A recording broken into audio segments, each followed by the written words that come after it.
Olá, gente, tudo bom? Boa noite. Bebi uma água aqui.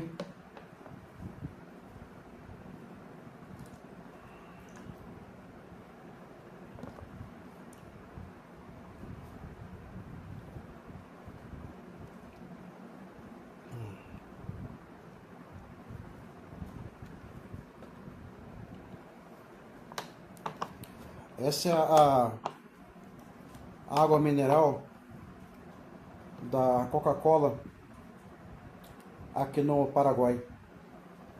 A marca Benedictino.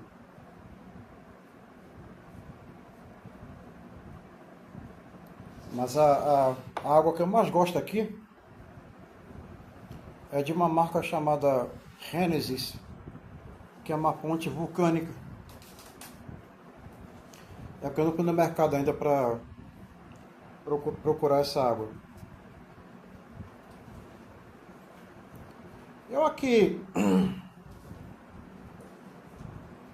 trabalhando bastante, não estava dando para conciliar ficar mantendo um canal, tendo que gravar vídeo, tendo que fazer live, tendo que produzir conteúdo ao mesmo tempo protocolando um documento na justiça. Eu até expliquei para pessoas que não estava dando para conciliar isso. Eu pensei, ou uma coisa ou outra, né? Ou uma coisa ou outra. Eu conversei isso com... Não vou aqui citar os nomes, mas eu falei para... Acho que falei para 2 donos de canal e criadores de conteúdo. Eu falei isso, falei, olha, tava sendo muito cansativo eu ter que ficar produzindo conteúdo para o YouTube e ao mesmo tempo documentando. Então assim, graças a Deus, o meu processo contra o Google, ele teve a última audiência. A audiência durou 1 minuto e 35 segundos. O juiz árabe, ele perguntou para o preposto do Google e para o advogado assim: existe proposta de acordo? E o preposto advogado do Google disseram não. Então o juiz falou assim: declara a audiência encerrada, aguardar a sentença. Aí recebi um prazo de 15 dias para apresentar algum pedido final, alguma impugnação a tudo que o Google protocolou. Eu protocolei isso ontem à noite. Então, eu acredito que em uma semana eu devo ter a sentença, né? Logo eu vou postar para vocês como foi a audiência. Não vai ter muito o que ver. Foi muito rápido, porque no Paraná, na verdade assim, durante a fase de instrução, o juiz ele vai colhendo o máximo de informações que ele pode. Em um processo, eu já recebi 10 intimações determinando que eu prestasse mais informações. Então, quando a audiência acontece, na verdade o juiz já tem a sentença na cabeça dele. Ele já tomou a decisão. Ele abre a audiência porque é uma exigência do Código de Processo Civil. Tem que ter essa audiência final. E aí, terminando, no meu caso, me deu um prazo de 15 dias, mas eu nunca espero esse prazo terminar. Eu já, ontem de noite mesmo, eu já mandei isso tal, e agora, né, é só esperar a sentença. Pela minha experiência com o processo, eu que já impetrei vários, quando na audiência o juiz ele fala para outra parte assim, a parte que eu estou processando, tem proposta de acordo, e a parte diz não, e o juiz dá por encerrado, ali é porque na mente dele, no juízo de convicção pessoal dele baseado na lei, ele já tomou uma decisão. Então a audiência tão somente foi uma tentativa de acordo, ver se a outra parte em litígio oferece uma proposta amigável. E não oferecendo, aí o juiz ele toma a decisão que ele entender melhor, baseada na lei e também no próprio juízo de convicção pessoal dele como magistrado. Isso aconteceu em um processo que eu impetrei contra o Banco do Brasil, que na audiência a juíza fez a mesma coisa, perguntou para o advogado do Banco do Brasil: tem proposta de acordo? O advogado falou assim: não, não tem. Aí então declara encerrada a audiência. Quando saiu a sentença, o Banco do Brasil me pagou mais de quase R$ 6.000. Até porque foi coisa pequena, né? O valor foi pequeno, mas eu já recebi. Recebi quase R$ 6.000. Em um outro processo que eu impetrei contra uma pessoa, a mesma coisa. A audiência durou 3 minutos. A pessoa me pagou a indenização na própria audiência, por Pix. Porque a juíza falou, né? Vai pagar que dia? Agora? Aí falou assim, vou pagar. Pode pagar por Pix? Ela disse, posso. Aí, seu Marcos, qual é a sua chave Pix? Aí eu informei. Aí a juíza falou para ela, né? Pode fazer o Pix. Aí ela fez, entrou na minha conta na hora. E a juíza falou para mim, né? O senhor confirma que entrou na sua conta o valor? Eu olhei e disse, sim, excelência.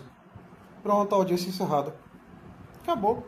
A sentença foi na própria audiência. Isso durou 5 minutos. Então essa do Google, né, pelo menos eu me livrei dessa parte braçal mais cansativa.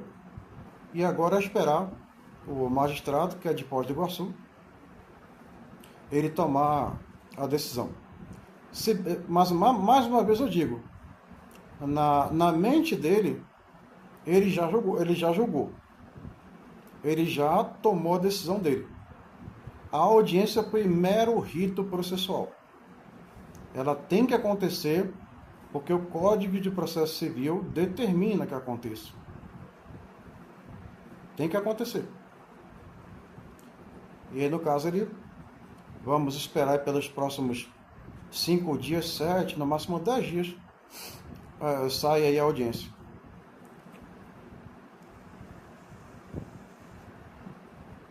Protocolei também um processo em desfavor de Juliana Tobias Freitas. Segui os passos. Primeiro, eu lavrei um boletim de ocorrência na Polícia Civil de São Paulo. Esse boletim de ocorrência passou pela análise de uma delegada de polícia. A delegada fez análise, aprovou o boletim de ocorrência e me mandou por e-mail. Com base nesse boletim de ocorrência, eu então protocolei um processo contra a Juliana Tobias Freitas. Nesse momento, ele está na distribuição, que é um sistema que escolhe qual vai ser o juiz ou a juíza que vai conduzir aquele litígio. Nesse momento, ainda não em vara crime. Em vara civil primeiro. Por quê? Na vara crime, por serem crimes de menor potencial ofensivo, a pessoa não cumpre pena de detenção, não cumpre reclusão. O máximo que acontece é pagar uma multa mínima para o judiciário. E se for o caso de haver uma composição civil, a pessoa tem que abrir um processo em vara civil. Eu faço o contrário. Primeiro parto para a vara civil. Porque a pessoa sendo condenada, o juiz ou a juíza já arbitra um valor de indenização, a pessoa é obrigada a me pagar, porque quando termina o processo, o juiz ou a juíza dá um prazo de 15 dias para que a pessoa pague a indenização de maneira voluntária. Não pagando de maneira voluntária, aí vem aquela questão, penhora, né? Vai em conta bancária pelo Bacen Jude, penhora valores que estão lá, vai até o Renajude, vê se tem veículo, penhora, no caso, torna o veículo inalienável, pode determinar que ele seja levado a leilão. Aí, no último caso, né, vai em cartório de imóveis, vê se tem imóvel no nome, também torna o imóvel inalienável, e não havendo esse pagamento também leva a leilão. Então, primeiro, eu vou na esfera civil, porque o prazo de prescrição, ele permite que eu primeiro, tem gente que primeiro prefere partir para o criminal. Eu não. Primeiro eu parto para o civil, por uma questão de indenização pecuniária, dinheiro, valor. Depois do processo em vara civil, aí é que eu entro na vara criminal. Até porque eu peço que seja feita a juntada dos autos do processo em vara civil. As esferas são independentes, né? A pessoa pode entrar nas duas ao mesmo tempo. E os julgamentos são diferentes. No caso, na vara criminal, se houve realmente a prática do crime. E na vara civil, os danos decorrentes do crime. No caso, danos morais, lesão à imagem, lesão à honra, que são bens, né, direitos tutelados pelo nosso ordenamento jurídico pátrio. Esse é o meu modus operandi. Tudo isso dá muito trabalho. Muito trabalho. Tem gente que usa IA. Inclusive o próprio Poder Judiciário, ele hoje permite. Tem uma IA, uma inteligência artificial chamada Sócrates, que ela é uma IA toda jurídica. Até juízes podem usar, promotores, para poder dar mais celeridade aos processos. Agora, mesmo uma IA, eu já fiz a experiência de fazer uma petição para uma IA. Não fica bem feita. Produz um texto muito sintético, muito mecânico, muito robótico, e aí a pessoa tem que pegar, corrigir todo, fazer um monte de acréscimo, e tipo assim, a IA ela produz 3 páginas, e depois que eu pego para revisar e fazer acréscimos e modificar textos, 3 páginas vira 10. Então nem a IA faz tudo. E também, como eu digo, fica uma coisa muito mecânica, parece que foi um robô que fez. Parece que foi um ciborgue. Desumaniza a peça processual. Então, no meu caso, é trabalho humano, para ficar com uma linguagem, além de uma linguagem jurídica, além de mencionar toda a legislação pátria aplicável ao caso, mas também um toque humano às minhas petições, às minhas contestações, às minhas impugnações e tudo isso daí. Uma outra coisa, eu sempre falei muito isso. Quem processa não tem medo de ser processado. Quem processa não tem nenhum medo de ser processado. E eu digo para vocês, percam esse medo de responder processo. Percam esse medo.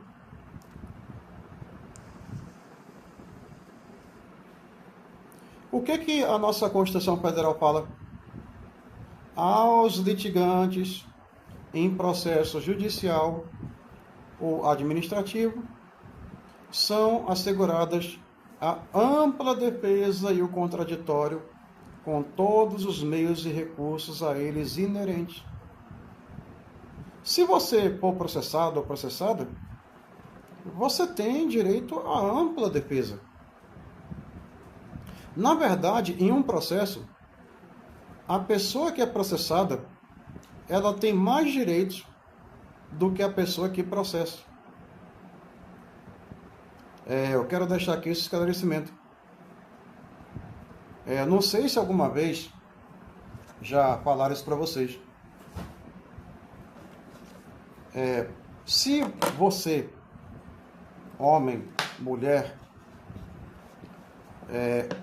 figurar um dia como réu ou ré de processo, não sendo uma coisa grave, não tenha nenhum medo. Não tenha nenhum medo, porque primeiro, teoricamente, não é você que tem que provar que você é inocente. A pessoa que está te processando, quer seja queixa-crime, uma advogada, ou quer seja promotoria, no caso de uma ação penal pública, eles é que têm que provar que você é culpado e culpada. Teoricamente, não é você que tem que provar que você é inocente. Mas você tem o direito de se defender, de você provar que você é inocente. E você tem direito a ampla defesa. O que significa ampla defesa? É porque ela é ampla mesmo. Ela é ampla mesmo. Você pode se valer de milhares de recursos em seu favor na sua defesa, contanto que sejam recursos lícitos, aceitos perante a lei, que estejam em conformidade com a lei e com provas obtidas através dos meios legais.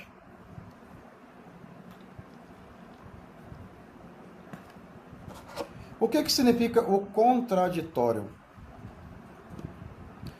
Para cada acusação que vai ser dirigida contra você, eu digo ou em queixa-crime, advogada, ou em ação penal pública, promotoria. Para cada acusação, a pessoa que é processada, ela recebe uma intimação para ela apresentar o contraditório. Assim, uma advogada, ela entra com uma queixa-crime contra mim. Aí eu sou intimado, recebo, né, a contrapé, digamos, a denúncia inicial, a queixa-crime inicial.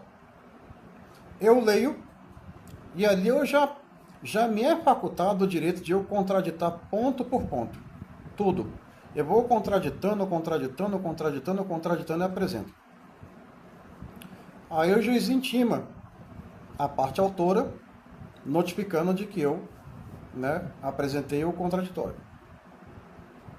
Aí, digamos, a parte autora vai e apresenta novos elementos ou sustenta o argumento inicial.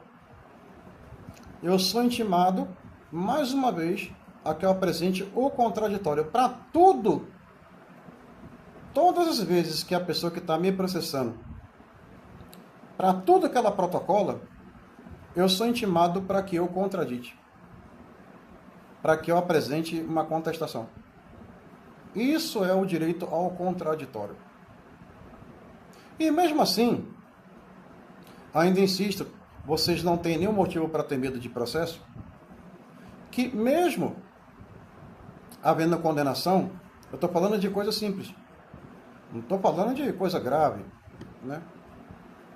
Tipo, narcoterrorismo, essas coisas aí. Isso aí já é coisa grave, aí não tem escapatória. A gente está falando aqui de menor potencial ofensivo. Mesmo havendo condenação, a gente está falando aqui de vara-crime, você ainda tem o direito de você recorrer gratuitamente à segunda instância a uma turma recursal. E o princípio da presunção da inocência, ele permanece enquanto houver recurso. Lembrando que o Brasil são 4 instâncias. Você tem a primeira instância, a Justiça Estadual, ou Federal. Se for estadual, você tem a segunda instância, que é uma turma recursal, ou no caso, desembargadores. Se a primeira instância for federal, você tem o Tribunal Regional Federal. Aí você tem a terceira instância, que é o Superior Tribunal de Justiça, o STJ. E por último, você tem a quarta e última instância, que é a Suprema Corte, o Supremo Tribunal Federal. Então, o princípio da presunção da inocência, ele permanece até que todos os recursos nas quatro instâncias sejam esgotados e haja, por fim, uma condenação na instância máxima, que é a Suprema Corte. Então, a primeira coisa que eu quero aqui é tentar, se alguém está preocupado ou preocupada, acalmar as almas de vocês e os corações de vocês, não tenham nenhum medo de processo. Não tenham nenhum medo de processo.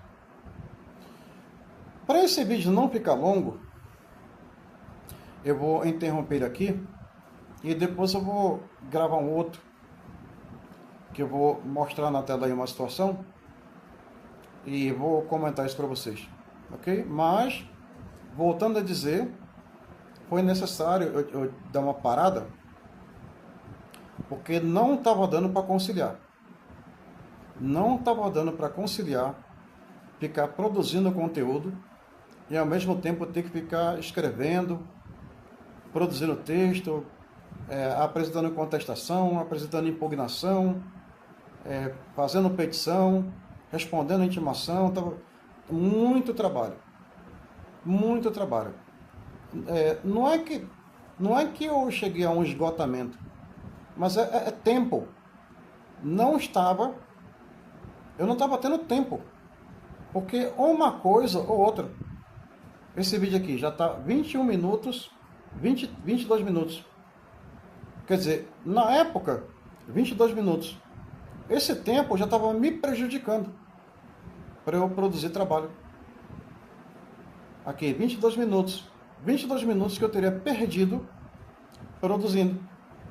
E agora, com o fim do processo do Google e o processo contra o dono do canal Arquivo Estranho, que já está bem avançado, e mais um que eu protocolei, né, em desfavor da advogada Juliana Tobias, que está na distribuição, ainda vai ser numerado, e tem um terceiro contra uma outra pessoa, que eu estou montando a petição. Mas esse eu não estou com nenhuma pressa. Eu estou montando bem devagar, porque eu não vou ser o único autor. Na verdade, vão ser 4 autores. Eu vou ser o principal, mas vão ser 4 requerentes. Eu vou ser o requerente principal, em desfavor de um homem. Eu estou produzindo isso bem devagar e com muita calma, porque vão ser 4 pessoas em desfavor de uma. Certo? Obrigado, gente. Grande abraço.